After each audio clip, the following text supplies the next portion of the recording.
மக்கள் நிருபர் நேயர்களுக்கு வணக்கம். தமிழ் மாநில காங்கிரசினுடைய வேட்பாளர் விடியல் சேகர் ஒட்டஞ்சத்திர தொகுதியில் நிற்கிறாரு. அவரை நேரில் நாம் பேட்டி காண்கிற பொழுது ஒட்டஞ்சத்திரத்தினுடைய வளர்ச்சிகளையும் தனக்கு எவ்வாறு வெற்றி வாய்ப்பு உள்ளது என்பது பற்றியும் விவரமாக பேட்டி கொடுத்துள்ளார். தமிழ் மாநில காங்கிரஸ் சார்பாக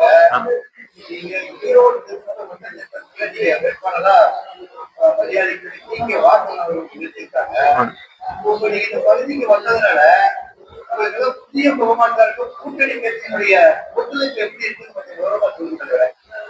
நான் தேசிய ஜனநாயக கூட்டணி சார்பிலே அனைத்து இந்த அண்ணா திராவிட முன்னேற்ற கழக தலைமையில் இருக்கிற தேசிய ஜனநாயக கூட்டணி சார்பிலே ஒட்டஞ்சத்திரம் சட்டமன்ற தொகுதியிலே தமிழ் மாநில காங்கிரஸ் கட்சி வேட்பாளராக போட்டியிட வாய்ப்பு பெற்றிருக்கிறேன். நான் ஒரு தேசிய கட்சியாக தமிழ் தேசிய கட்சியாக இருக்கிற தமிழ் மாநில காங்கிரஸ் உடைய மாநிலத்திலே துணைத் தலைவராக இருக்கிறேன். எனக்கு பக்கத்து தொகுதி காங்கேயம் தொகுதியில் நான் கடந்த முறை சட்டமன்ற இருந்தேன். பக்கத்து தொகுதி என்பதுதான் ஒட்டஞ்சத்திரம் தொகுதி. காங்கேயம் தொகுதிக்கும் ஒட்டஞ்சத்திரம் தொகுதிக்கும் ஒரு கிராமம் தான் வித்தியாசம். காங்கேயம் தொகுதியுடைய எல்லை வெள்ளகோயில் எல்லை, அதை அடுத்து 2 ஊர் வந்தா 3 ஒட்டியே தான் அந்த தொகுதி ஸ்டார்ட் ஆகுது. எனவே நான் அந்த மண்ணுடைய மைந்தன், கொங்கு மண்ணின் மைந்தன். கொங்கு மண்ணில் எங்கு வேணாலும் போட்டியிட விடலாம். எனவே இது ஒரு பெரிய பாதிப்பாக இல்லை.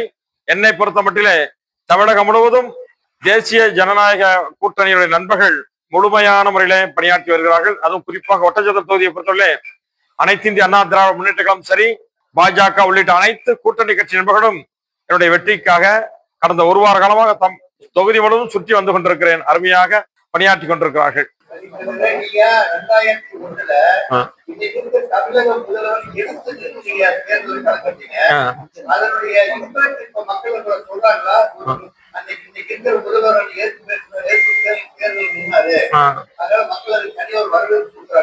நான் இந்த தொகுதிக்கு வருகிறது 1 வார காலமாக எல்லா கிராமங்களையும் சுற்றி சென்று வருகிறேன். எங்கு பார்த்தாலும் எனக்கு இருக்க வரவேற்புக்கு முதல் காரணம், நீங்கள் கடந்த 20 ஆண்டுக்கு முன்பு சட்டமன்ற தேர்தலிலே சென்னையிலே முதலமைச்சர், அன்றைய முதலமைச்சர் கலைஞர் மகனாக இன்றைய முதலமைச்சர் ஸ்டாலின் எதிர்த்து போட்டியிட்டது எல்லாரும் எங்களுக்கு தெரியும் என்று மகிழ்ச்சியோடு வரவேற்கிறார்கள். அதுதான் எனக்கு ஒரு பிளஸ் பாயிண்ட், பலம்.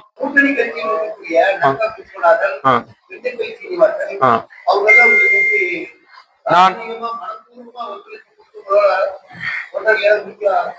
ஒட்டஞ்சத்திரம் தொகுதியை பொறுத்த மட்டிலே ஒட்டஞ்சத்திரம் தொகுதியினுடைய ஒன்றிய தலைவராக இருப்பவர், ஒன்றிய அதிமுக செயலாளராக இருப்பவர், கடந்த முறை சட்டமன்ற தேர்தலில் போட்டியிட்ட திரு NP நடராஜன் அவர்கள்.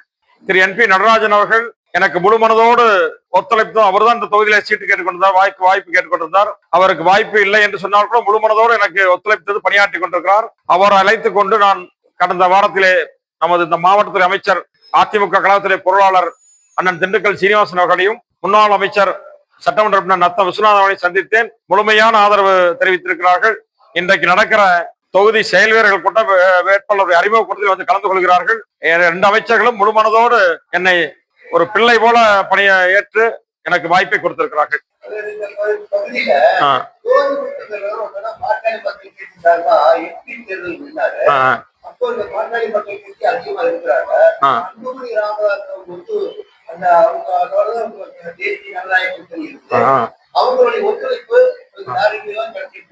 இந்த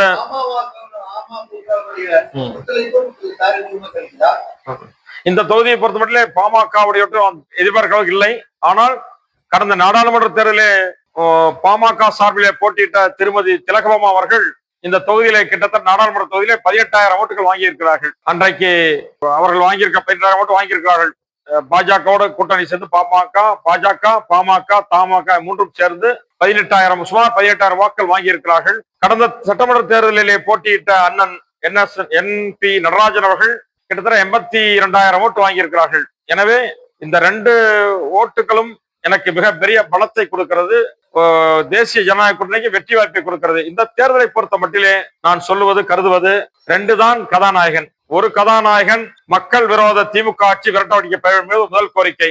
2வது கோரிக்கை கதாநாயகனாக இருப்பது எடப்பாடியார் அறிவித்திருக்கிற அருமையான தேர்தல் அறிக்கை, அற்புதமான தேர்தல் அறிக்கையை வழங்கியிருக்கிறார்கள். ஒரு தேர்தல் அறிக்கையில ஒரு செய்தி, ஆட்சி பொறுப்பேற்ற உடனே 10,000 ரூபாய் எல்லா ரேஷன் கடைகளுக்கு, ரேஷன் அட்டைகள் குடும்பத்துக்கும் கொடுப்பேன் என்று உறுதியளித்திருக்கிறார்கள். 2வது ஏழை தாய்மார்களுக்கு இலவசமாக குளிர்பதன பெட்டி ஃப்ரிட்ஜ் வழங்கும் என்று சொல்லியிருக்கிறார்கள். மூன்றாவது, எல்லா மகளிருக்கும் 2000 ரூபாய் உதவித்தொகை வழங்கும் என்று சொல்லியிருக்கிறார்கள்.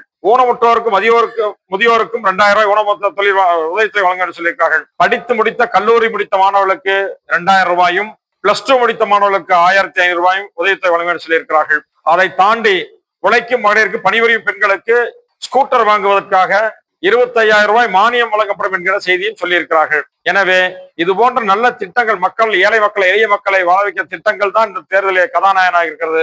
திமுகவுடைய தேர்தல் அறிக்கை டோக்கன் தருவோம், கூப்பன் தருவோம் சொல்லி மக்களை ஏமாற்றி விட்டார்கள். கடந்த தேர்தலிலே கூட சொன்ன வாக்குறுதி நிறைவேற்றவில்லை. எனவே திமுக மீது கடும் அதிருப்தி இருக்கிறது. கடும் அதிருப்தி. தேசிய ஜனநாயக கூட்டணி வெற்றி வாய்ப்புக்கு உறுதி. காய்கறி மார்க்கெட்டுக்கு புகழ் பெற்றது. அப்பொழுதுதான் தளதளப்பெல்லாம் ஏற்படுறதை பார்க்கலாம். நீங்க அவங்களுக்கு ஒரு வாக்குறுதி ஒட்டச்சத்திரத்தை பொறுத்தவரையில, இந்த தொகுதியை பொறுத்தவரை 80% விவசாயத்தை நம்பி இருக்கிற பகுதி, விவசாயிகளை நம்பி இருக்கிற பகுதி. இந்த விவசாயத்தில மிக முக்கியமான உற்பத்தி என்பது காய்கறி சந்தை. பல மாவட்டங்களிலிருந்து வருகிற காய்கறிக்கு ஒரு பெரிய உலகத்திலே, தமிழகத்திலே, இந்தியாவிலே ஒரு மிகப்பெரிய முக்கிய மார்க்கெட் என்று சொன்னால் அது ஒட்டச்சத்திர மார்க்கெட் தான். சென்னைக்கும் சரி, வட மாநிலங்களுக்கும் சரி, தென் மாநிலங்களும் சரி, அதிகமான காய்கறி இங்கே இருந்தால் செல்கிறது. இந்த காய்கறியிலுடைய மிக முக்கியமான கோரிக்கை என்னன்னு சொன்னால், சில சமயங்களில் வெங்காயம் போன்ற காய்கறிகள், தக்காளி போன்ற காய்கறிகள் அதிகமாக உற்பத்தி செய்கிற போது அதை சேமிப்பதற்கு கிடங்குகள் இல்லை. ஒரு 10% தான் குளிர்பதன கிடங்குகள் இருக்கிறது. எனவே 30%, 40%, 50% கிடங்குகளை, குளிர்பதன கிடங்குகளை பாதுகாப்பாக கொண்டு வருவதற்கான உறுதிமொழியை நான் தந்திருக்கிறேன். காய்கறி சார்ந்த தொழிலை, காய்கறி சம்பந்தமான உணவு பதப்படுத்துகிற தொழிலை இங்கே ஒரு தொழிற்சாலையாக அமைத்து ஏற்றுமதியை வாய்ப்பை ஏற்படுத்துவதும், மதிப்பு கூட்டு விற்பனை செய்வது போன்ற புதிய திட்டங்களை, புதிய சிந்தனை செயல் திட்டங்களை விவசாயிகளுக்கும் வியாபாரிகளுக்கும் நான் வைத்திருக்கிறேன். இது பெரிய வரவேற்பை பெற்றிருக்கிறது.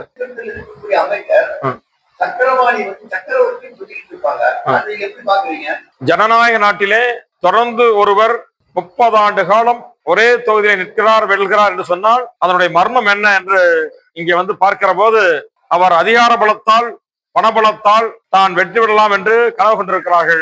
அந்த கனவு கோட்டை கடந்த தேர்தலிலே MP நடராஜன் அவர்களாலே கிட்டத்தட்ட 80% தகர்க்கப்பட்டிருக்கிறது. மீதி இருக்க 20% என்னாலே தகர்த்து எடப்பாடியார் முதலமைச்சரிடம் கோஷத்தால் இந்த சட்டமன்ற தொகுதியிலே வெற்றி பெற முடியும் என்ற நம்பிக்கையோடு களமிறங்கி இருக்கிறேன். சென்னையிலே அவர்களுடைய தலைவராயே நான் கிட்டத்தட்ட வெற்றி வாய்ப்பை நெருக்கி கொண்டு வந்து போராடி போர்க்களம் கண்டவன் நான். எனவே இது எனக்கு ஒரு மிக பழக்கப்பட்ட போர்க்களமாக இருக்கிறது. இந்த போரிலே நியாயம் வெல்லும், தர்மம் வெல்லும், அதிகாரமும் பணபலமும் மண்ணை கவும் என்ற நம்பிக்கை எனக்கு இருக்கிறது.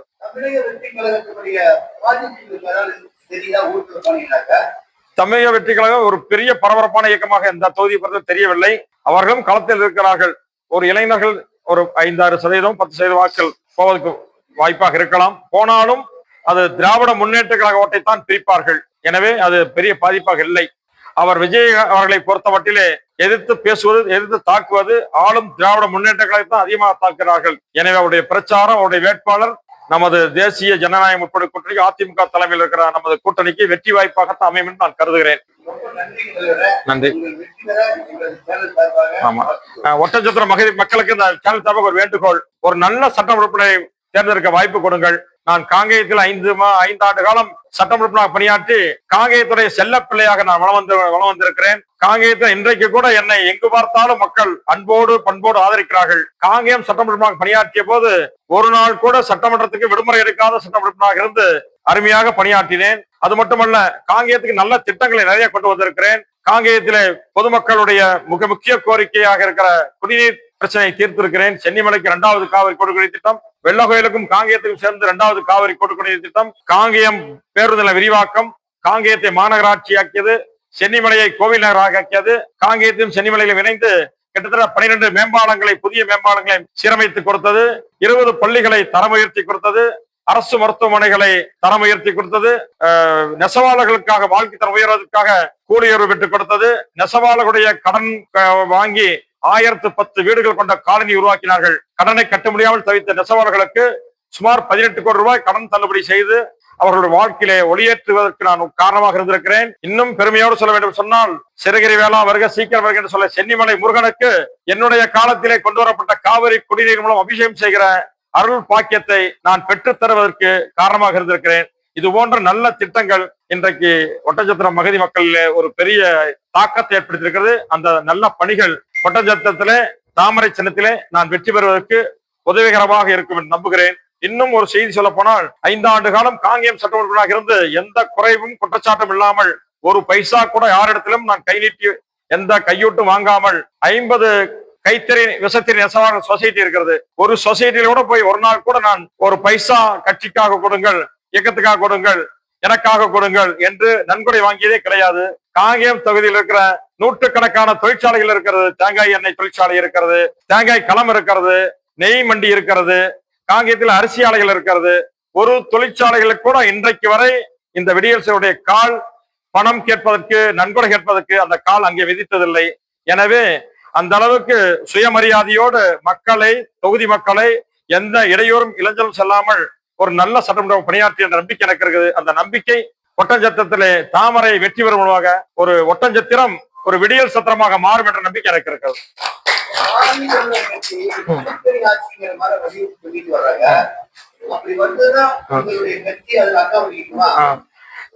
என்னை பொறுத்த மட்டிலே அனைத்து இந்திய அண்ணா திராவிட முன்னேற்ற கழகத்துடைய பொதுச் செயலாளர் எடப்பாடியார் தான் தமிழக முதலமைச்சர். அவர் தலைமையில் நல்லாட்சி அமையும் என்கின்ற நல்ல செய்தி வரும்.